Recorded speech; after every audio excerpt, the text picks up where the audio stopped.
అబ్బో ఇక్కడ కేజీ చీరలు కొంటే అర కేజీ చీరలు ఫ్రీ అంట. మంగళ్య షాపింగ్ మాల్ కేజీల్లో సేల్, టన్నుల్లో ఆనందం. ఎగువన కురుస్తున్న భారీ వర్షాల ప్రభావంతో భద్రాచలం వద్ద గోదావరి ఉగ్రరూపం దాల్చుతోంది. గంట గంటకు నీటి మట్టం పెరుగుతూ ఇప్పటికే 56 అడుగుల మార్కును దాటి ప్రవహిస్తోంది. మూడో ప్రమాద హెచ్చరిక కొనసాగుతుండటంతో అధికార యంత్రాంగం అలర్ట్ అయింది. సమీప ప్రాంతాల ప్రజలను సురక్షిత ప్రాంతాలకు తరలిస్తూ సహాయక చర్యలు వేగవంతం చేశారు. కాగా గోదావరి ప్రవాహం మరింత పెరిగే అవకాశం ఉందని అధికారులు హెచ్చరిస్తున్నారు. ఇదే అంశంపై మా కరెస్పాండెంట్ తిరుపతిరావు అందిస్తున్న గ్రౌండ్ రిపోర్ట్ చూద్దాం. గోదావరి మహా ఉగ్ర రూపం దాల్చింది. ఇప్పటికే 56 అడుగుల మేరకు ప్రవహించి అయితే గోదావరి ప్రవాహం అయితే కొనసాగుతున్న పరిస్థితి అయితే ఉంది. పైన ఎగువ ప్రాంతాల్లో కురుస్తున్న భారీ వర్షాల కారణంగా అయితే ప్రాణహిత, ఇటు తాల్పేరు, మేడిగడ్డ, శ్రీరామ్ సాగర్ లాంటి ప్రాజెక్టులన్నీ పూర్తిగా నిండుకుండలా ప్రవహించడంతో అయితే అన్ని పూర్తి గేట్లను దిగువ విడుదల చేయడంతో అయితే భద్రాచలం వద్ద గోదావరి ప్రవాహం ఉగ్ర రూపం దాల్చిందని చెప్పాలి. ఇప్పటికే 56 అడుగులు దాటి ప్రవహిస్తుంది. నిన్న ఉదయం నుంచి కూడా 24 గంటల వ్యవధిలోనే దాదాపు 3 ప్రమాద హెచ్చరికలు మొట్టమొదటిసారిగా దాదాపు 10 సంవత్సరాల తర్వాత ఇది ఒక ఘటన చోటు చేసుకున్నట్లు కూడా అధికారులు తెలుపుతున్న పరిస్థితి ఉంది. నిన్న ఉదయం 8 గంటల సమయంలో 43 అడుగులు చేరడంతో ఒకటి ప్రమాద హెచ్చరికను జారీ చేశారు. సాయంకాలం 4 గంటల సమయంలో 48 అడుగులు చేరడంతో అయితే రెండో ప్రమాద హెచ్చరికను జారీ చేశారు. నైట్ అర్ధరాత్రి వరకు కూడా 12 గంటల 15 నిమిషాలకి 53 అడుగులు చేరి ప్రవహించడంతో అయితే మూడో ప్రమాద హెచ్చరికను జిల్లా కలెక్టర్ అంకిత్ జారీ చేసిన పరిస్థితి ఉంది. ఇక్కడ జిల్లా యంత్రాంగం కూడా అప్రమత్తమైన, దీంతో యంత్రాంగం కూడా అప్రమత్తమని చెప్పాలి.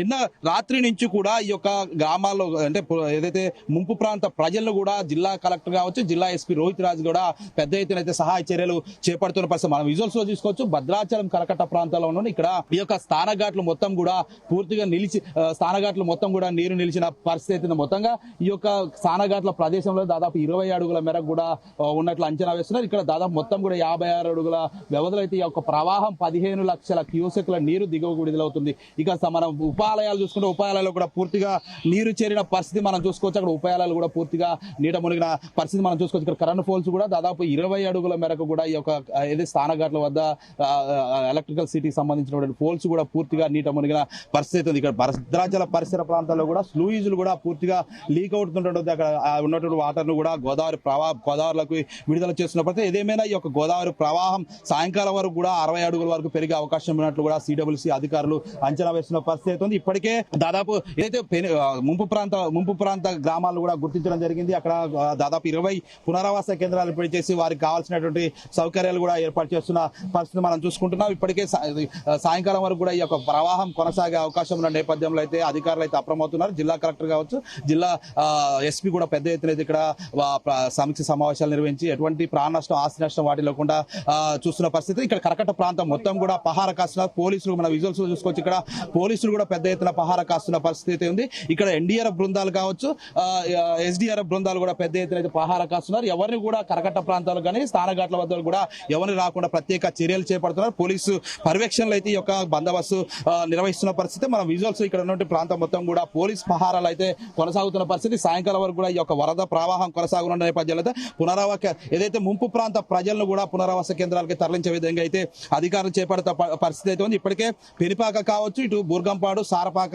సంబంధించినటువంటి రహదారి కూడా పూర్తిగా దారి దిగ్బంధమైన పరిస్థితి నెలకొన్నది. ఆ ప్రాంతాన్ని కూడా రాకపోకలు నిలిచిపోయిన పరిస్థితి. ఇటు భద్రాచలం సంబంధించినటువంటి వెంకటాపురం రహదారి కూడా పూర్తి స్థాయిలో కూడా రహదారి రాకపోకలు నిలిచిపోయి అక్కడ పెద్ద ఎత్తున అయితే బార్గేట్లు ఏర్పాటు చేసి వాహనాలు అటు వెళ్లకుండా ప్రయత్నాలు చేస్తున్న పరిస్థితి. ఇప్పటికే పెనిపాక, మనుగూరు, అశ్వాపురము, బూర్గంపాడు ఏదైతే మండలాల ముంపు ప్రాంతాలు ఉన్నాయో అక్కడ పునరావాస కేంద్రాలు చేసి వారికి కావాల్సిన ఆహార పదార్థాలు కావచ్చు, మందులు, ఇట్లాంటి గర్భిణీ స్త్రీలకు ప్రత్యేక చర్యలు చేపడుతున్నట్టు కూడా జిల్లా కలెక్టర్ అంకిత్ తెలుపుతున్న పరిస్థితి. ఏదేమైనా ఈ యొక్క గోదావరి ప్రవాహం సాయంకాలం వరకు మరింత పెరిగే అవకాశం నేపథ్యంలో అయితే జిల్లా యంత్రాంగం అప్రమత్తమని చెప్పాలి. ఇది కూడా తాజా కేవర్ పర్సన్ శ్రీనివాసరావు, తిరుపతిరావు, జీటీ న్యూస్, భద్రాచలం కరకట్ట నుంచి.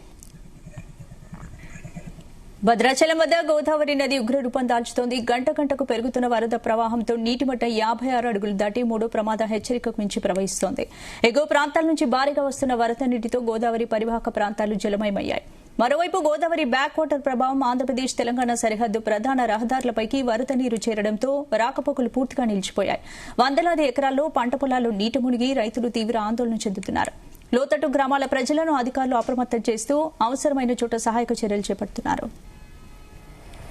భద్రాచలం వద్ద గోదావరి మహా ఉగ్ర రూపం దాల్చుంది. నిన్న ఉదయం నుంచి కూడా ప్రమాద స్థాయిలో ప్రవహిస్తూ కూడా మూడో ప్రమాద హెచ్చరిక దాటి ప్రవహిస్తున్న పరిస్థితి. ప్రస్తుతం 56 అడుగుల పైన మేరకు ఈ యొక్క గోదావరి ప్రవాహం కొనసాగుతున్న పరిస్థితి మనకు కనపడుతుంది. ఎగువ ప్రాంతాల్లో కురుస్తున్న భారీ వర్షాల కారణంగా అయితే ఈ యొక్క వరద ప్రవాహం అయితే కొనసాగుతున్న పరిస్థితి మనం చూసుకోవచ్చు.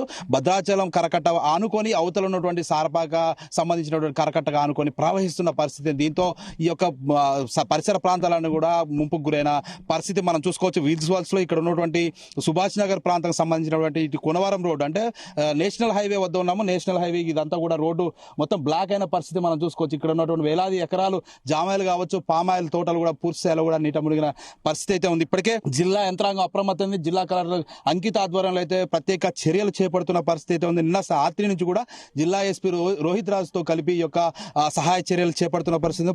ఏదైతే ముంపు ప్రాంతాల్లో ఉన్నటువంటి ప్రజలను కూడా ఈ యొక్క పునరావాస కేంద్రాలకు తరలించి వారికి అన్ని సౌకర్యాలు కల్పిస్తున్న పరిస్థితి మనం చూసుకోవచ్చు. ఈ యొక్క భద్రాచలం కరకట్ట ప్రాంతంలో ఉన్నటువంటి బ్యాక్ వాటర్ పూర్తిగా రోడ్డుపైకి రావడంతో అయితే ఇక ఆంధ్ర తెలంగాణ సరిహద్దు ప్రాంతాల్లో రాకపోకలు నిలిచిన విజువల్స్ లో మనం చూస్తున్న ఇక్కడ ఈ యొక్క ప్రధాన రహదారి ఇదంతా కూడా నీట మునిగిన పరిస్థితి మనం చూసుకోవచ్చు. ఇక్కడ ఉన్నటువంటి సిగ్నల్స్ కావచ్చు, ఇటు ప్రమాద స్థాయి బోర్డులు కావచ్చు, ఇవన్నీ మనం చూసుకోవచ్చు. ఇదంతా కూడా ఈ యొక్క బ్యాక్ వాటర్ సంబంధించిన వాటర్ కూడా ఇదంతా నీట మునిగిన పరిస్థితి మనం చూసుకో. అక్కడ జామాయిల తోట మొత్తం పూర్తిగా వేలాది ఎకరాలు కూడా ఈ యొక్క మునిగిన పరిస్థితి కనపడుతుంది. మొత్తంగా ఈ యొక్క ప్రవాహం ఎగువ ప్రాంతాల్లో ఉన్నటువంటి ప్రాణహిత, మేడిగడ్డ, శ్రీపాదెల్లమ్మ ఈ యొక్క డ్యాములన్నీ పూర్తిగా నిండుకుండలా ప్రవహించడంతో అయితే ఈ యొక్క వరద ప్రవాహం ఇంకా కొనసాగుతుంది. నిన్న ఉదయం నుంచి కూడా ఈ యొక్క వరద ప్రవాహం కొనసాగుతుంది. నిన్న ఉదయం 10 గంటల సమయంలో 8 గంటల సమయంలో ఒక ప్రమాద హెచ్చరిక అంటే 43 అడుగులు చేరడంతో ఒక ప్రమాద హెచ్చరికను జారీ చేసిన పరిస్థితి ఉంది. సాయంకాలం 4 గంటల సమయంలో ఈ యొక్క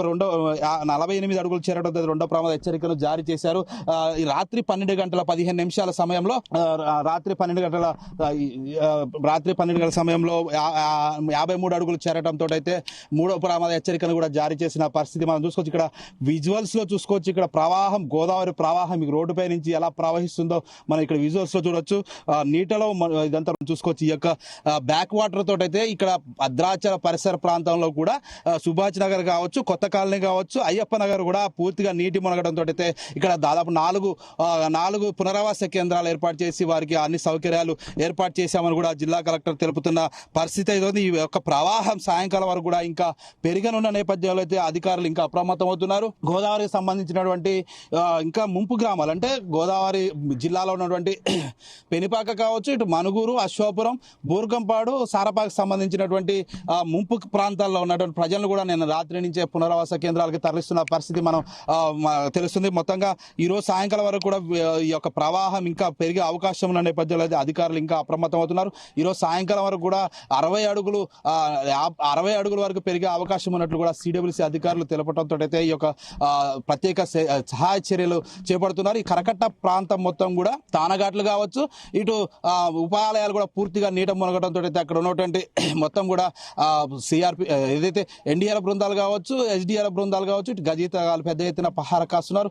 పోలీసుల పర్యవేక్షణలో అయితే కరకట్ట ప్రాంతాల్లో కూడా ఎవరు భక్తులు కావచ్చు, విజిటర్స్ కూడా ఎవరు రాకుండా అయితే ప్రత్యేక చర్యలు చేపడుతున్నారు. కరకట్ట పైకి వస్తే అత్యుత్సాహం చూపిస్తే వారిపై కఠిన చర్యలు తీసుకుంటామంటూ కూడా జిల్లా ఎస్పీ రోహిత్ రాజు తెలుపుతున్న పరిస్థితి. ఏదేమైనా ఈ యొక్క గోదావరి ప్రవాహం ఇంకా కొనసాగుతూ మాత్రం ఇంకా వందలాది కుటుంబాలు పునరావాసకి వెళ్లే విధంగా అయితే చర్యలు చేపడుతున్న పరిస్థితి. మొత్తంగా ఈ యొక్క గోదావరి ప్రవాహం రేపు 2 రోజుల వరకు కూడా ఈ యొక్క ప్రవాహం ఉంటుంది. మూడో రోజు తగ్గుముఖం పట్టే అవకాశం ఉన్నట్లు కూడా సిడబ్ల్యూసీ అధికారులు తెలుపుతున్న పరిస్థితి ఉంది. ఇది కూడా తాజా పరిస్థితి. కెమెరా పర్సన్ శ్రీనివాస్తో తిరుపతిరావు, భద్రాచలం గోదావరి జలాల నుంచి. భద్రాచలం వద్ద గోదావరి వరద ఉధృతి ఏమాత్రం తగ్గడం లేదు. ఇప్పటికే నీటి మట్టం 56 అడుగులు దాటి మూడో ప్రమాద హెచ్చరికకు మించి ప్రవహిస్తుండగా పరిస్థితిని జిల్లా కలెక్టర్తో పాటు ఇరిగేషన్ శాఖ ఉన్నత అధికారులు ఎప్పటికప్పుడు పర్యవేక్షిస్తున్నారు.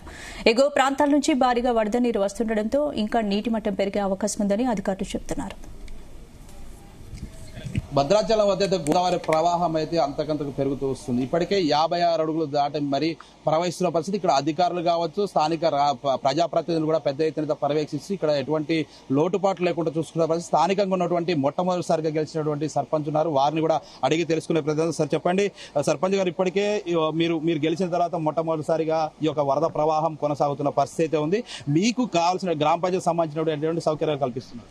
ఇప్పుడు ఇక్కడ భద్రాచలం అనగానే స్లీవ్స్ లీక్ కాకుండా ఇక్కడ బాహుబలి మోటార్లు పెట్టేసి అక్కడ వర్షం వచ్చినా కానీ ఇంకా ఎలాంటి ఆ ముంపు ప్రాంతంలో ఉన్నటువంటి కాలనీ వాసులకి ఎలాంటి ఇబ్బందులు కలగకుండా వాళ్ళకి పునర్వాసం కేంద్రం కల్పించడం జరిగింది. అలాగనే ఆ బాహుబలి మోటార్ ద్వారా గోదావరిలోకి డంప్ చేయడం జరుగుతూ ఉంది. ఇప్పుడు ఇక్కడ ప్రభుత్వ అధికారులు కూడా ఇప్పుడు పలుమార్లు సమీక్ష సమావేశం పెట్టేసి ఇప్పుడు లోతట్టు ఉన్నటువంటి ముప్పు గురయ్యేటువంటి కాలనీ వాసులు కూడా అప్రమత్తం చేసేదానికి చేస్తున్నారు. ఇప్పుడు 3వ ప్రమాద హెచ్చరిక జారీ చేశారు.